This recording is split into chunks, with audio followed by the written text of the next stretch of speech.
we do an Ohio State show here, and I know that would be wildly popular with most of the people watching here, but we do our Buckeye show every Wednesday at 11 a.m. Eastern time. So our guy from Buckeye Huddle, he seems really confident that Jeremiah Smith is going to land in Columbus. But one thing, and I know nothing about it, one thing I do know is that we're only 1 week away from National Signing Day, or in a sense, 6+ days away, and it seems like he's going to take this down to the wire. Yeah, I wouldn't be as confident if I were them. Where there's smoke, there's fire. Where you have a Freudian slip is really where your brain is going. And from things I've heard, like I don't like it. I don't. But I know Florida State has smoke right now with him. I know Mario Cristobal went in home with him today, I believe. There was a picture from that. I think that the confidence is false bravado, honestly. Just with so many moving parts and so many things ongoing. I think that anybody having that kind of confidence, yeah, you're faking it and hoping to make it. And then on the back end, be like, hey, man, no, I told you, and da-da-da-da-da. Okay. Believe it if you want to, right? Think what you want to think. I personally, I don't believe any of that. I think it's false bravado and trying to just choose a side. And then if it hits, I told you so. And if it doesn't, I was right until da-da-da-da-da.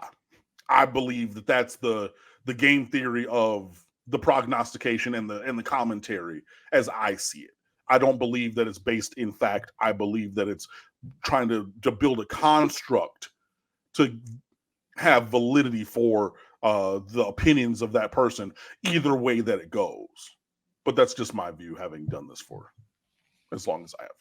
I am attempting to look up a list that is always difficult for me to find for some reason. Not finding the college teams commits for that particular year, but finding the best players in the state of Texas, the state of Florida, the best high school. That's always difficult for me to find. Oh, really? Yeah. So no, if you I mean, it depends on where you're looking. I can get to you on if I'm on 247 Sports. Yeah. Just because I'm curious to get your thoughts. So if you go over FB Rec, yes, you can go to player rankings. Oh, yeah. And then state rankings. And it's like right there in one of the little drop downs. Okay. There we go. Okay. So, taking with a grain of salt in Florida because there's IMG Academy, but still. Yeah.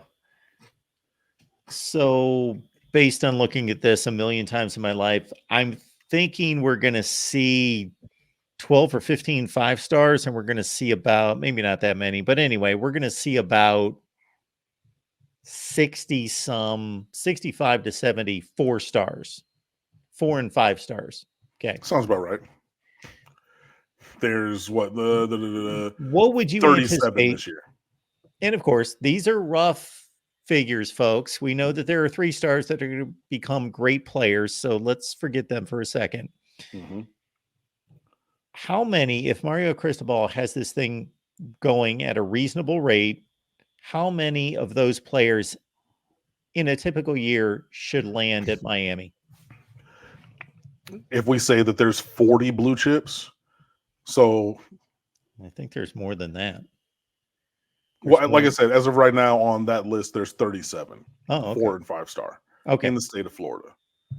Okay, gotcha. I mean, round it up to, even if you, around that 40 number, I would say discounting IMG. So that's the thing. So if there's 37, and if I look really quickly back towards the top, because they all are, IMG guys who are not from Florida. 1, 2, 3. No, he's a Floridian who goes there. Only 3. Yep, because he's a Floridian also. So we'll take it down to 35. I mean, usually there's more. So it'd be a little bit more. And like, you don't count those guys because studies show that they usually go back to their home region. Those guys who are, boarding students at IMG. So anyway, if we'll round it to 35, right? I would say you want to be, honestly, you want to be proportional. So I would say a third. So you're talking 10 or 11. I mean, well, technically be 12 and a half or like 11 and whatever, 11 and 2/3 for 35. But you want to have, somewhere of that group, minimum double digits annually. And if you're really cracking, maybe you're pushing towards 15 of the 35. But yeah, I would say you want to be somewhere around there, knowing you're going to recruit Georgia, knowing you're still going to recruit nationally and be a draw for these other things. I would say that foundation, you want to be in that 11 to 15-ish range. The blue chip number in the 2023 class out of the state of Florida is 70 players. And again, there's going to be IMG. Miami signed 12. Seems low. I mean, for 70 seems low. But Miami also went well. But the thing is, no, that's definitely low because Miami got 3 or 4 IMG guys who are transplants. Maui Noah, Riley Williams, Jaden Wayne. Them. No, I know, but that's what I'm saying. Like, so if you like, they don't really count, is my point. So then you're talking about 7 or 8 of the native 60-ish. You know what I mean? Like that's, if I'm talking about being at around a 30% rate, you're talking about a 11% rate. Like that's what I'm talking about. Even including like, oh yeah, well we actually did well with the out-of-state transplants. Yeah. But like of the in-state guys, you really want to, these guys who are from here, you want to do, the Jeremiah Smiths of the world. I know he goes to Chaminade in the IMG, but you get my point. You think 30% is achievable? In an optimal world, why not? I mean, you're sharing with Florida State, Florida, and then Alabama, Ohio State, et cetera, et cetera. Everybody. Look, my father was one of 11 kids, and the rule at the table when my grandmother, who was a lunch lady at an elementary school for 55 years, and she could cook her behind off, Nell Underwood, rest in peace. But she would make a spread every day for dinner. But it would be the one spread. Ain't no extra, ain't no I'm going back and making something different for Donna and for Sean. No. But the rule was first one done gets to help the rest. And these kids, they would eat like it was prison because literally you would see a big paw come over and be like, yoink, let me get that. You didn't finish your 2 pieces of chicken? Good. My first one done gets to help the rest, right? I'm getting what I need for me. I take that very same approach to recruiting. I'm not sharing with anybody. If they end up winning these battles or we afford players or we choose not to recruit them and they end up getting them, fine. But just sitting here and conceding, being like, oh yeah, no, I refuse. And I know it's probably stupid and you're looking at me like, Cam, you're usually very pragmatic. Right now I'm in my emotions. Shut up and like it. I like it. I guess I got no choice. No. Georgia got 8 of 28. 8 of the top 28 last year. Yeah, no, but they also had a just absolute all-time monster class too, including some IMG guys, which I know Miami had as well. But like, and also like, I mean, they just lost their first game since forever ago. You know what I mean? So they're on top and selling all that as well. And I mean, when you have a product like that, it sells itself. Paulo, thank you for coming back with another contribution here. Are there any potential or unexpected flips to keep an eye on? For example, Armando Blunt, given Keldon Johnson and Justin Scott have already flipped. Well, Paulo, you ask a great question, and then you take my answer right out from under me. Armando Blunt, this is a guy he's been all over the place. He was at Fort Lauderdale Dillard for some years. Miami's recruited there very well. transfers to Miami Central. Miami recruits there very well. Was committed to Miami, flipped to Florida State. Was debating maybe flipping back. Got an in-home visit from not Ruben Bain, but his brother Reggie is the former player who works in the recruiting department. Got it in home from him. You know, Ruben Bain went to Central. Reggie Bain went to Central. Like all these things. So that's probably the one. Again, we did just talk about the Jordan Lyle running back from Aquinas who's committed to O State. Also, flipping away. Kevin Riley potentially. You're looking at that. As I look at my list right here, I wouldn't be surprised if we see a decommitment or two that was mutually agreed upon, or just, saying, hey, wish you well. I hope that you have a great career somewhere other than Miami. I could see that happening in a couple of places. I'm going to have you debate amongst yourselves. I'm not going to share who I'm looking at on that, but if there's one very particular, there's one in a possible that my list of notebooks is right here. So I keep looking at this over here to get my brain going, but there's one in a possible, the one I didn't even put on the list, and the possible I did have on the list there. So I would say that those are the ones that we're looking at. Anything other than that would be bonus. I mean, hey, Jeremiah Smith, J-Fo, like, if you want to slide, I will welcome you with open arms. I will not begrudge you your recruiting process if the result is what I want it to be, if and only if that. But yeah, those would be the couple of names that I would look at in terms of being unexpected or coming down to the wire here. There are roughly 70 Power 5 teams. There's 130 in FBS. So 70 times they're going to sign an average of roughly 25. That's about 1,800 players. 130 at 25 is 3,000 roughly. See, this is what I marvel at, is people think that I've got a lot of information crammed in my head, which I do. However, it's of established people. It's of established players and coaches that have been talked about for years.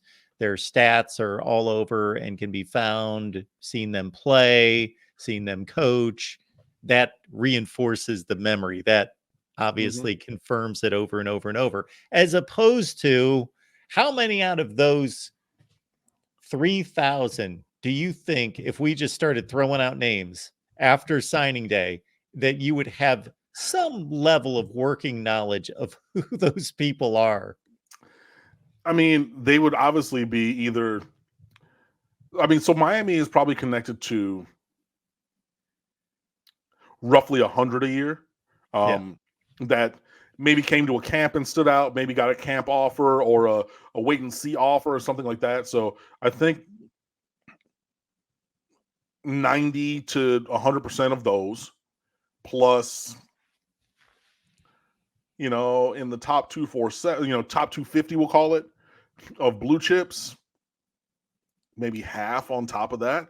So a couple hundred, It seems particularly like at, maybe it would be, but I mean, also I'm just like, I'm really dialed in on all of the ones that we're probably talking about in reference to Miami. Like, there's probably some names that you could throw out there that I'm like, I don't know, but I would say maybe a couple hundred ish, somewhere in there, a year, maybe a little bit more, but yeah, that's probably where I would say my knowledge base is usually.